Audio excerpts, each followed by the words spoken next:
Hello, मैं doctor PK. Verma आप सभी बायोलॉजी स्टूडेंट्स और टीचर्स का इस बायोलॉजी क्लास में स्वागत करता हूं। पिछले सेशंस में हम लोग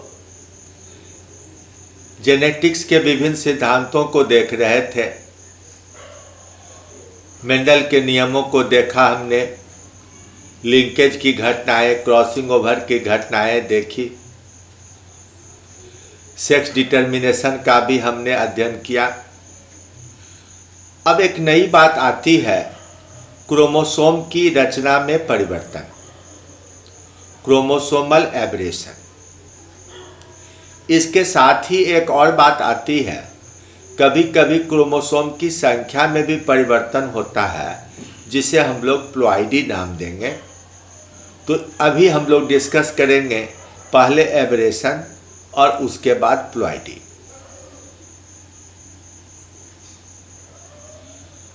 अब changes in chromosome structure and arrangement of genes is called chromosomal abrasion.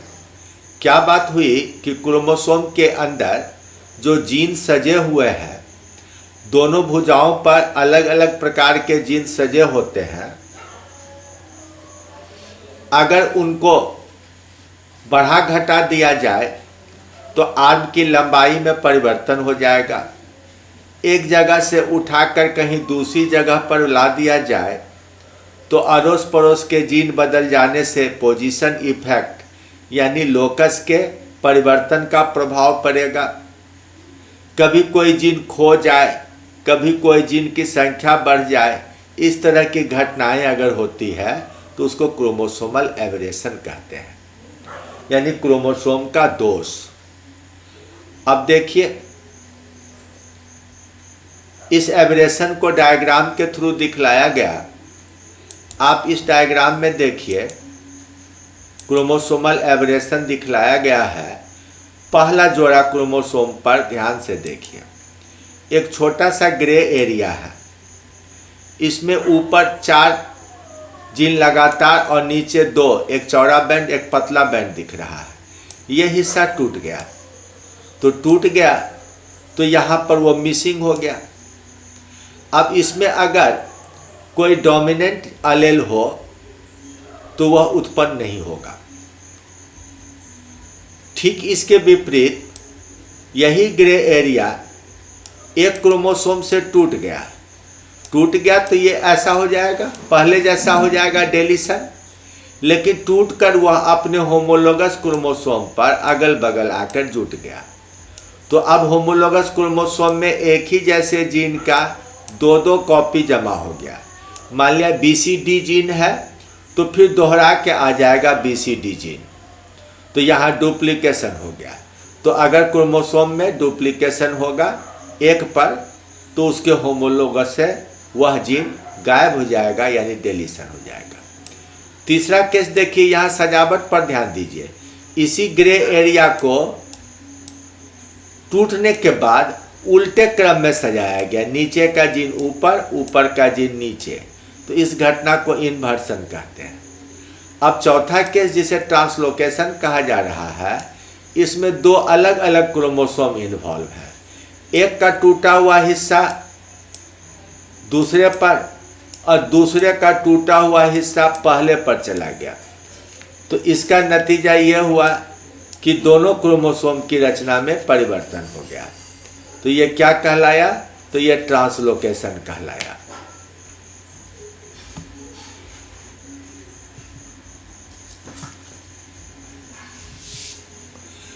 अब एक एक करके हम लोग इन सब पर विचार करें।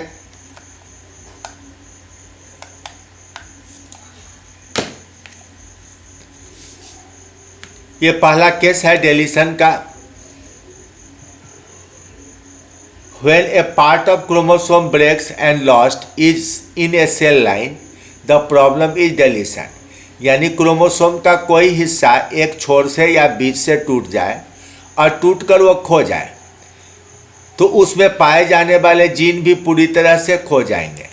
उस सेल से बनने वाले आगे के सभी सेल में ये एब्सेंट पाए जाएंगे। तो इनके खो जाने के कारण उस आर्म की लंबाई घट जाएगी, तो भुजाओं का जो अनुपात है P/Q रेशियो वह बदल जाएगा।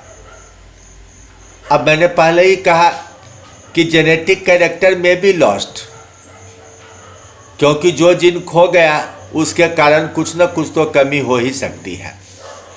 अब आदमी के बच्चों में क्राइड्यू चैट नाम का एक लक्षण आता है, जिसमें कि बच्चा बहुत कष्ट में दबी हुई आवाज़ में रोता है।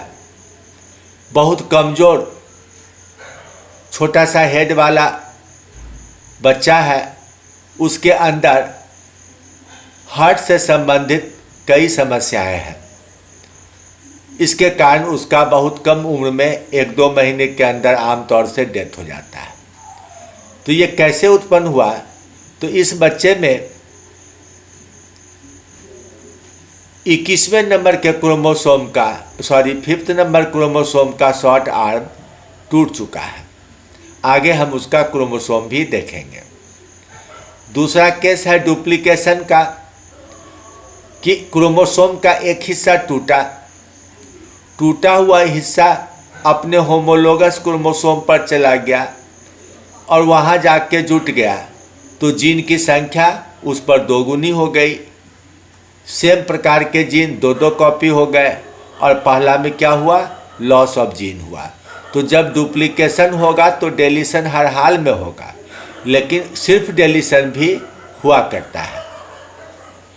अब ड्रोसोफिला के केस में एक्स क्रोमोसोम का 16A रीजन उसके आँख में ओमाटीरिया की संख्या को निर्धारित करता है। आमतौर से लगभग 1000 ओमाटीरिया मिलकर एक गोल मटोल आय का निर्माण करते हैं। लेकिन अगर यही 16A रीजन 2 बार आ जाए, 16A संख्या घट के 800 के लगभग हो जाएगी। दोनों क्रोमोसोम पर अगर डबल कॉपी आ जाए और संख्या घट जाएगी, 600 के लगभग आ जाएगी। 1 पर 3, 1 पर 2 कॉपी हो जाए और घट जाएगी संख्या, 400 के लगभग आ जाएगी। और दोनों पर 3-3 कॉपी हो जाए तो संख्या घट के 200-250 हो जाती है। परिणाम जो आँख पहले गोल लगता था वह लंबे छड़ की तरह, बार की तरह दिखाई पड़ता है, इसलिए इसका नाम रखा गया बार आई लोकस। तीसरा केस इन्वर्सन है, कि बीच का कोई टुकड़ा टूट गया, intercalary part of chromosome breaks, और टूटने के बाद वह उसी जगह पर उलट करके जुट गया। तो क्रोमोसोम की सजावट अगर थी BCD, तो उल्टा होने के बाद क्या हो जाएगा? DCB। अब ऐसे केस में जब यह नॉर्मल क्रोमोसोम से जोड़ा बनाता है, तो एक क्रोमोसोम पर जीन सीधा सीधी है, तो दूसरे के एक छोटे हिस्से में जीन्स उल्टा है। तो उनका जोड़ा तभी बन सकता है जब 8 के आकार का, अंग्रेजी के 8 और हिंदी के 4 के आकार से क्रोमोसोम मुड़ जाए, गोल होकर एक लूप बना ले। अब अक्सर लोग कहते हैं कि inversion is suppressor of crossing over, यानी अगर ड्रोसोफिला लेबोरेटरी में जब पाला जाता है तो अक्सर किसी एक क्रोमोसोम पर इन्वर्सन रखा जाता है। तो अगर क्रोमोसोम में इन्वर्सन हो तो क्या क्रॉसिंग ओवर नहीं होता है?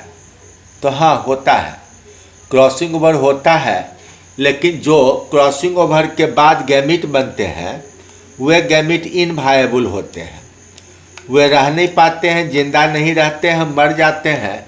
इसका नतीजा ये होता है कि क्रॉस ओवर प्रोडक्ट नहीं बनता है।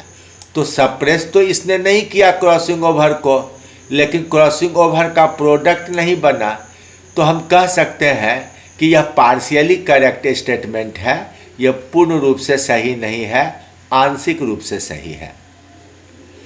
अब चौथा केस है ट्रांसलोकेशन का। क्रोमोसोम का टुकड़ा टूटकर नन होमोलोगस क्रोमोसोम से जुट गया।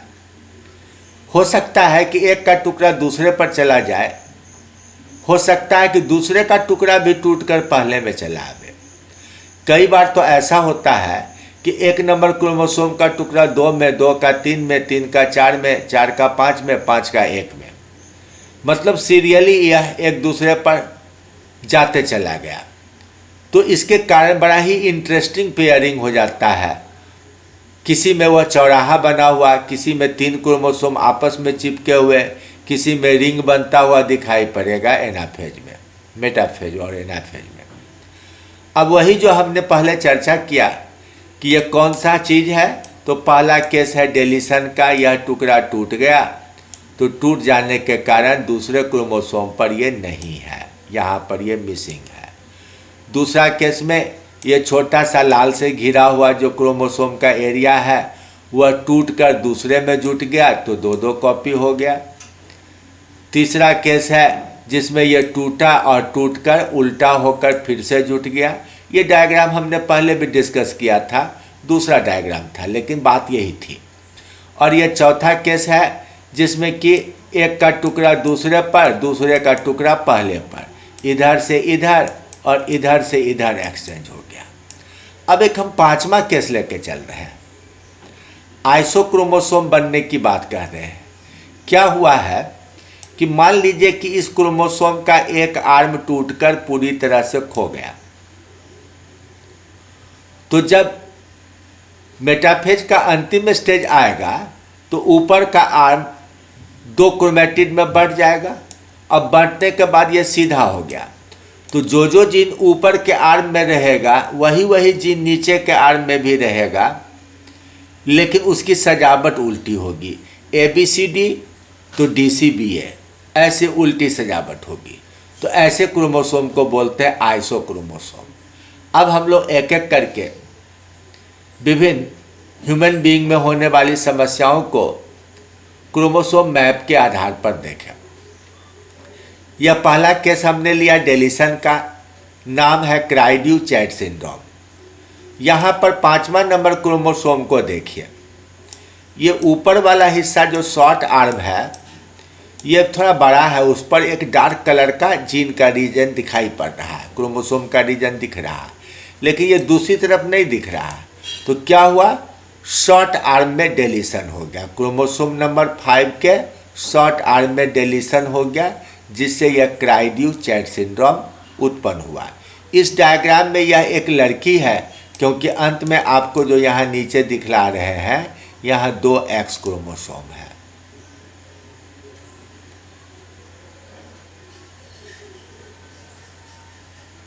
ट्रांसलोकेशन का केस देखिए, इसका उस पर चला गया, उसका उस पर, 4 नंबर से चला गया 20 नंबर में, 20 नंबर से 4 नंबर के केस में।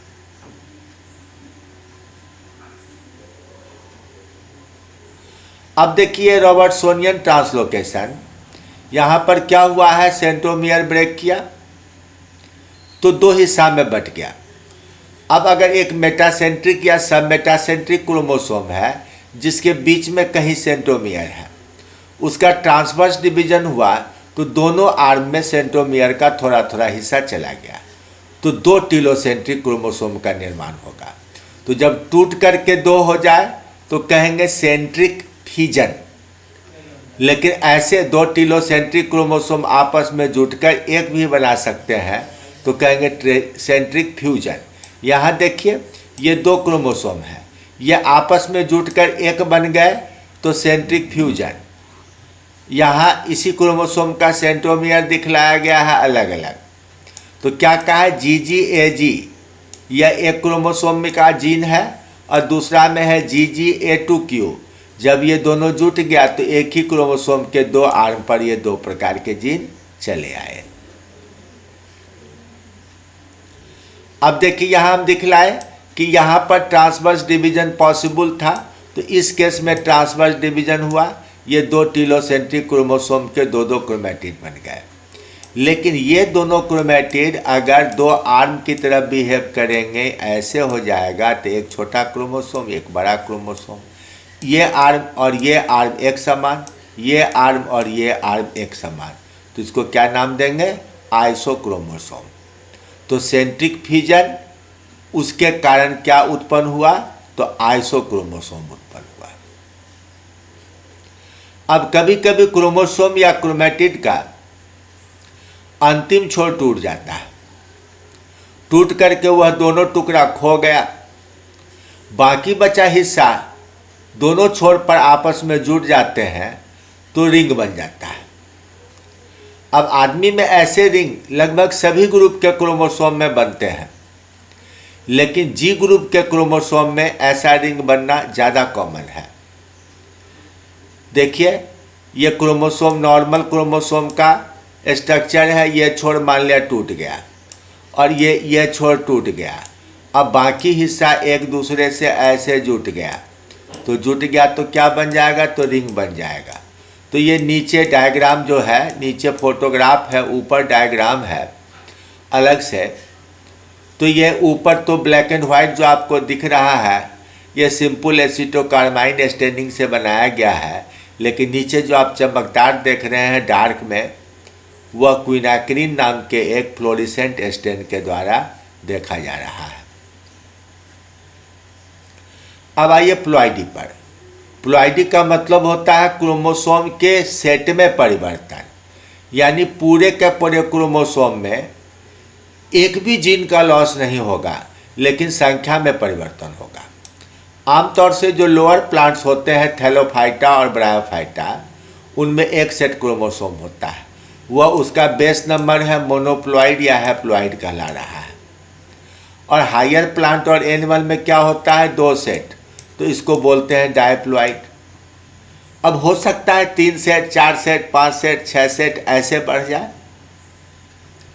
अब जैसे व्हीट जो हम लोग खाते हैं, उसका बेस नंबर है 7, लेकिन क्रोमोसोम कितना है उसमें, तो 42। इसका मतलब वह हेक्साप्लॉइड हुआ। आज जितना अनाज और सब्जी हम लोग खाते हैं, हाइब्रिडाइजेशन के द्वारा तैयार किया गया है, उनमें प्लॉइडी पाया जाता है। टेट्राप्लॉइडी 4N, हेक्साप्लॉइडी 6N, ऑक्टाप्लॉइडी 8N। तो ये पूरे संख्या में परिवर्तन को बोलेंगे यूप्लॉइडी। अगर 2 से अधिक सेट हो तो मिलाकर एक साथ हम उसको पॉलीप्लॉइडी कह सकते हैं, यानी 3N, 4N, 5N, 6N को हम लोग पॉलीप्लॉइडी कहेंगे। अब सम संख्या जोड़ा सर्वाइव करेगा, 4N सर्वाइव करेगा, 6N सर्वाइव करेगा, 8N सर्वाइव करेगा, बहुत ज़्यादा नहीं, क्योंकि क्रोमोसोम को न्यूक्लियस में अटना भी चाहिए। इतना क्रोमोसोम नहीं हो सकता है कि वह न्यूक्लियस में अटे ही नहीं। लेकिन ऑड नंबर सर्वाइव नहीं करता है, और एनिमल किंगडम में यह घटना नहीं पाई जाती है। एनिमल किंगडम में थोड़ा सा भी क्रोमोसोम में चेंज होने से खतरनाक रोग उत्पन्न होता है। अब दूसरा केस है जिसमें कि 2 सेट क्रोमोसोम के होने चाहिए, कोई एक आध क्रोमोसोम कम ज़्यादा हो गया, एक घट गया, या 2 अलग अलग क्रोमोसोम का एक एक घट गया, या दोनों क्रोमोसोम घट गया, या इसी तरह बढ़ गया, तो इसको बोलेंगे एन्यूप्लॉइडी। अब एक अगर क्रोमोसोम घट जाता है तो इसको कहेंगे मोनोसोमी। दोनों क्रोमोसोम गायब हो जाए तो कहेंगे नल्लीसोमी। अगर अलग अलग 2 क्रोमोसोम गायब हो जाए, खो जाए, तो 2N -1 लिखेंगे। और एक ही प्रकार का दोनों क्रोमोसोम एब्सेंट हो जाए, नल्लीसोमी हो जाए, तो 2N -2 लिखेंगे। ठीक इसी तरह संख्या बढ़ सकती है। कोई एक क्रोमोसोम का 3 कॉपी हो जाए तो ट्राइसोमी, 4 कॉपी हो जाए तो टेट्रासोमी। अब ऐसा आदमी में भी होता है। नॉर्मली देखिए, फीमेल में क्या होता है, 2 एक्स क्रोमोसोम। यहाँ देखिए, नॉर्मल फीमेल में 2 एक्स क्रोमोसोम होता है। अगर एक ही एक्स क्रोमोसोम हो तो मोनोसोमी ऑफ एक्स क्रोमोसोम हो गया, ये टर्नर सिंड्रोम हो गया। 3, 4 या 5 कॉपी भी एक्स का हो सकता है, जिसके कारण सुपर फीमेल्स बनती है। मेल में XY नॉर्मल है, कभी 2 Y क्रोमोसोम, कभी 2 X के साथ एक Y क्रोमोसोम, कभी 2 X के साथ 2 Y क्रोमोसोम, कभी 3 या 4 X के साथ एक Y क्रोमोसोम पाया जा सकता है। तो अगर X के साथ 2X के साथ Y क्रोमोसोम है या 3X के साथ Y क्रोमोसोम है, तो इसको क्लाइनफेल्टर सिंड्रोम कहा जाता है। अब देखिए एक केस नाम रखा गया एंटी मंगोलिज्म। क्या हुआ? तो क्रोमोसोम नंबर 21 का 2 के बदले एक ही कॉपी है। कहाँ है 21? सबसे नीचे की कतार में, ये देखिए लाल रंग के घेरे में घिर गया। तो ये कौन क्रोमोसोम है? तो क्रोमोसोम नंबर 21 की 2 की जगह पर एक ही कॉपी है। अगला केस देखिए, नाम है पटाऊ सिंड्रोम।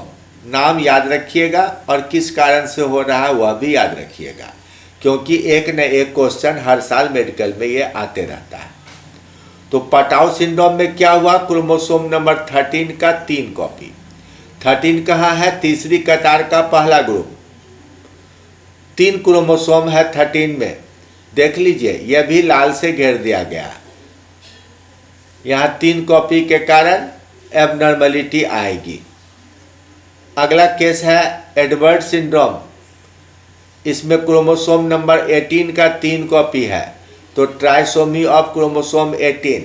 इसी तीसरे कतार में अंतिम से 2 पहले, देखिए लाल से यह भी घिर रहा है, यह 18 नंबर क्रोमोसोम का 3 कॉपी है। और जो सबसे कॉमन बार बार पूछा गया है यह है डाउन सिंड्रोम। इसी का दूसरा नाम मंगोलिज्म है। इसके लक्षण और एंटी मंगोलिज्म के लक्षण एक दूसरे के विपरीत हैं। यहाँ 3 कॉपी, वहाँ 1 कॉपी, यही ध्यान रखना है। मंगोलिज्म में 3 कॉपी क्रोमोसोम नंबर 21 का और एंटी मंगोलिज्म में 1 कॉपी। तो ट्राइसोमी ऑफ क्रोमोसोम 21, कहाँ है 21? सबसे नीचे गिर गया, यह है 21 नंबर का 3 कॉपी। अब देखिए जरा सा ये बच्चे कैसे हैं। डाउन सिंड्रोम जिसमें ट्राइसोमी है, जिसको अभी मैंने मंगोलिज्म कहा, जीभ की लंबाई ज़्यादा होती है, इसलिए बच्चा का जीभ अक्सर बाहर निकला रहता है। यह बच्चा सर्वाइव करता है। हल्का फुल्का एबनॉर्मलिटी तो किसी भी बच्चे में हो सकता है, लेकिन अदरवाइज थोड़ा जीभ लंबा होने के अलावे अदरवाइज इसमें कोई खास ऐसी बीमारी नहीं है जिससे कि इसके डेथ की संभावना बने। हाँ, पटाऊ सिंड्रोम थोड़ा सा एबनॉर्मल जरूर दिखेगा। 13 नंबर के क्रोमोसोम का 3 कॉपी है। देखिए इसका ऊपरी होठ कटा हुआ है। इसके अलावे भी एबनॉर्मलिटी होती है। अगले डायग्राम में देखिए ये पटाऊ सिंड्रोम है। इसमें क्या हुआ? बाल माथे पर नीचे के तरफ है, गर्दन छोटी सिकुड़ी सी वेव्ड दिखाई पड़ रही है, हाथ फूला फूला लग रहा है, छाती पर निपुल्स का पोजीशन दाएं बाएं हो गया है, शरीर पर जहाँ तहाँ उजला चकत्ता सफ़ेद सफ़ेद दाग दिखाई पड़ेगा, इसके पैर भी फूले दिखाई पड़ेंगे। और एडवर्ड सिंड्रोम जिसमें 18 नंबर क्रोमोसोम का 3 कॉपी था, इसमें देखिए हेड का पिछला हिस्सा बड़ा होता है, कान एबनॉर्मल होता है जिसको हम लोग यहाँ अलग से दिखलाए हैं, 5 उंगलियाँ एक दिशा में अंदर की ओर मुड़ सकती है। इसके पैर में ध्यान दीजिए एरी सामान्य से ज़्यादा बड़ा पीछे निकला हुआ है। तो ये सब 2 अलग अलग पटाऊ और एडवर्ड सिंड्रोम का कंपैरिजन हो गया। यानी 13 नंबर का 3 कॉपी और 18 नंबर के 3 कॉपी में क्या अंतर हुआ। अब टर्नर सिंड्रोम फीमेल है, सब तरह से सब कुछ ठीक है, लेकिन इस बेचारी को एक्स क्रोमोसोम का एक ही कॉपी है, दूसरा एक्स क्रोमोसोम यहाँ से मिसिंग है। तो एक एक्स क्रोमोसोम के कारण कुछ जेनेटिक फंक्शन का लॉस हुआ। यह हाइट में 5 फीट से कम, गर्दन छोटी मोटी, कमर भी मोटा और चौड़ा, मानसिक रूप से कमज़ोर। देखने से ही आपको पता चल जाएगा कि यह मेंटली रिटार्डेड है। अंदर ओवरी का निर्माण एकदम छोटा सा धागा जैसा लगेगा, अविकसित, और बाहर भी जेनाइटल सिस्टम का विकास प्रॉपर नहीं है, इसलिए यह एक स्टेराइल महिला है। यह क्लाइनफेल्टर सिंड्रोम है। सेक्स क्रोमोसोम का ट्राइसोमी लिखा हुआ है। सेक्स क्रोमोसोम, कौन सा सेक्स? तो 2X क्रोमोसोम इसके अंदर है। सिर्फ ये 2X होता तो ये फीमेल होती, लेकिन इसमें एक Y है। इस Y के कारण यह मेल बन गया। सब कुछ नॉर्मल है, लेकिन इस मेल के अंदर टेस्टिस का प्रॉपर डेवलपमेंट नहीं होता है। टेस्टिस फाइब्रस छोटा, और उसमें सेमिनिफेरस ट्यूब्यूल की बहुत कमी होती है, आमतौर से नहीं ही रहता है। इसके कारण स्पर्म नहीं बनेंगे, अब बनेंगे भी तो बहुत कम बनेंगे, और यह व्यक्ति इनफर्टाइल होगा, यानी इसे संतान नहीं हो सकती है। अब कुछ लोगों में एक X क्रोमोसोम के साथ 2 Y क्रोमोसोम है। सब कुछ इसका नॉर्मल है। इसका दूसरा नाम है जैकॉब्स सिंड्रोम। ये एक डॉक्टर थे जिन्होंने ऐसे क्रोमोसोम कॉम्प्लीमेंट की खोज की थी।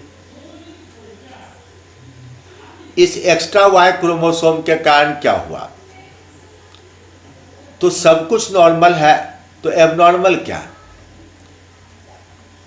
तो यह बहुत लंबा है, सामान्य से ज़्यादा लंबा है। इसमें बहुत सारे मुहासे और एक्ने उत्पन्न होते हैं एडोलेसेंस पीरियड में। इस व्यक्ति में सीखने की प्रवृत्ति कम होती है और थोड़ा ये एग्रेसिव होता है, झगड़ालू होता है, बात बात में इसे गुस्सा आ जाता है। ऐसे सामान्य रूप से बात करने पर लगेगा कि यह सब बात समझता है, लेकिन इसका IQ अपने अन्य भाई बहनों की अपेक्षा 10-15% कम होता है। तो इस तरह आपने क्रोमोसोम की रचना और क्रोमोसोम की संख्या में होने वाले परिवर्तनों को समझा, और खासकर मनुष्य में इसका क्या प्रभाव होता है इसको समझा। बॉटनी के शिक्षक प्लांट के विषय में भी चर्चा करते हैं कि कैसे पॉलीप्लॉइडी क्रिएट किया जाता है, बनाया जाता है। तो आर्टिफिशियल पॉलीप्लॉइडी की बात हमने यहाँ नहीं रखी है। पॉलीप्लॉइडी एनिमल में आमतौर से नहीं पाया जाता है। जो नेचुरली होता है हम लोग अभी उतनी ही बात देखे हैं। Thank you very much.